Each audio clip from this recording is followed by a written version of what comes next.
I feel like I have had a voice for the residents and the seniors with speaking to the people I have spoken with. I'm in love right now. I'm so thankful for getting this opportunity to come here and to voice my thoughts and opinions and have some power behind it, hopefully. It makes me proud that my voice does count. If it wasn't for us having a voice, some of these seniors can't respond and can't tell us what they feel.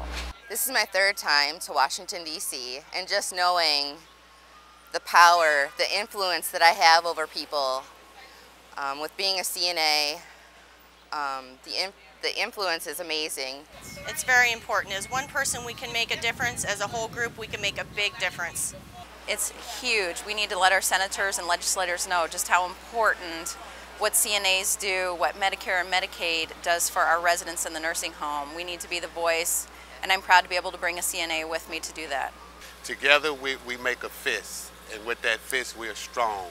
It keeps us a family, and it will make everything okay as long as we all just have the same common goal, and that's to take care of our frail and our elderly and our mental ill.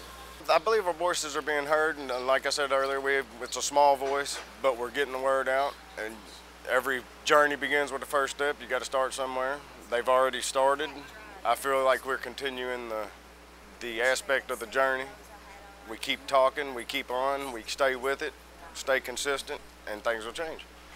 They are dear to my heart, and they're my second and third moms and fathers, and yes, extended families.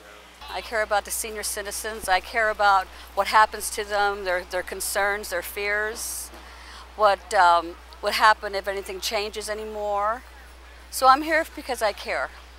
Everything I do it from my heart. It's nothing that I pre-rehearse or anything. Everything I do is it just comes from my heart, and I believe in what I do.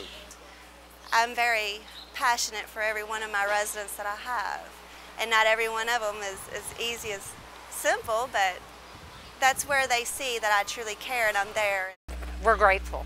We're grateful to be here and to participate in such a good vision. The letter that we was presenting to them, they had already seen it and they had already signed it. So they were one step ahead of us. That was the best part. I said, look at this. Anytime I represent them, it's for a great cause, and I don't mind. I do it for free. This is one career that you can pick and you can make a difference just by yourself. But when you have your team around you, you can change the world. I would like to thank NAHCA for inviting me to be here, and it really does make a difference in your heart and your soul and what you can take back to your facility on how strong one person from a small town in Iowa can be.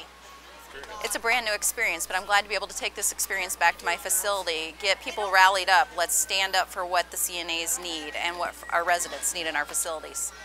It's wonderful. I love coming here and advocating for my, the elders at the nursing home. And I feel like I'm really privileged to be able to speak, for them and with them, for them actually and for the families. Yeah, it humbles me very much. My experience with this trip has been overwhelming because sometimes you think nobody sees what you do. You're in the background. More the higher positions get the attention. This is a way for the people who are frontline to show how passionate they are. We come this way, we've been invited, we're very grateful to be here. Come back anytime you need support, anytime we can do anything to help our residents, we will be here. It plays a big part to have all of us together because we are part of the 3.1 million that would suffer from the cut, along with our neighbors, our residents that's in SNF. So it was very significant for all of us to be here. It's an honor and privilege to be here with NAHCA and the coalition to represent our residents. And even though some of you didn't get to make the trip with us, there are ways that you can help by visiting your senators and representatives when they're in your town, sending them emails, sending them letters. We're just here as an actual face, but you guys are the force behind us that got us here. With the budget cuts, when there's not enough money, which means they begin to cut staff. And when you cut staff, of course that affects the residents, and not only does it affect them, but it affects my living as well because, we have to take care of our children. It's going to put us in a position where we won't be able to give the quality care that these people deserve. And this is something that we need to do. This is going to affect our job in such a way that we can't see ourselves stepping back as much as probably 50 years in the quality of care we're going to be able to give these people. The medicine, the food, the therapy, the baths, you know, those things are what the elderly really need because they can't do it for themselves. Half of them is completely dependent upon one person, their caregiver, to provide all their needs from their meals to their water. If we don't give them water, they don't drink water. So it's not hard to speak up on their behalf. Just what's on my heart is the care that I give to my residents. I want them to have better. They fought for their whole lives to instill values in our, system, and we should be there in return. It's about the care of the resident, and that's what this all boils down to, is the care of the resident. The budget cuts is going to not only affect them, it's going to affect us, but the main thing is the residents get affected more than anybody back.